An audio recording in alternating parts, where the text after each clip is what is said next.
আমাদের দেশের যারা রাজনৈতিক নেতৃবৃন্দ এদের একটা বিরাট অংশ ধুরন্ধর। হুম। এরা দীর্ঘদিন ধরে নানা রকম অপকর্ম করে তারা সিদ্ধহস্ত। অতীতে যারা বড় বড় পদ পদবিতে ছিল, এখন রাতারাতি যে লোক আপনি মনে করেন যে ৩০-৪০ বছর যাবৎ শুধু চুরি করেছে, হঠাৎ করে আবার নতুন সে এসে বলল যে আমি সাধু হয়ে গেলাম, আমাকে একটা সুযোগ দেন। তারপর আরেকজন এসে বলল যে আমিও সাধু হয়ে গেলাম। তারপর দুজন হ্যান্ডশেক করলো।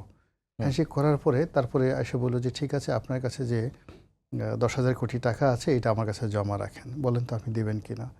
এখন মূল ব্যাপার হলো যে আমাদের এই যে রাজনৈতিক দলগুলো যে ঐক্যবদ্ধ হবে, এইটা কেন তারা ঐক্যবদ্ধ হবে? তারা যদি ঐক্যবদ্ধ হতো, হাদির এই ঘটনাটা ঘটলো কেন? হুম। আমার বক্তব্যটা হলো যে হাদি আমার আমি গত ১৪ মাসে আমি তাকে মিডিয়াতে দেখেছি। তার সঙ্গে আমার সঙ্গে আসলে কখনো ব্যক্তিগতভাবে ফেস টু ফেস কথা বলার সুযোগ হয়নি।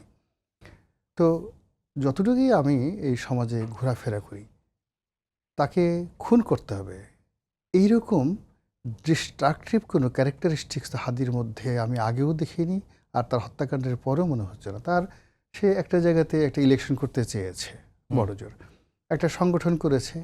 সেই সংগঠন করার পরে এই বিভিন্ন জায়গাতে কিছু কথাবার্তা বলেছে, এবং কথাবার্তা বলতে গিয়ে হয়তো ব্যক্তিবিশেষ কাউকে কাউকে সে হয়তো একটু উগ্রতার আশ্রয় নিয়েছে, দ্যাটস অল। কিন্তু এই জন্য তো আসলে কোনো মানুষকে খুন করা হয় না।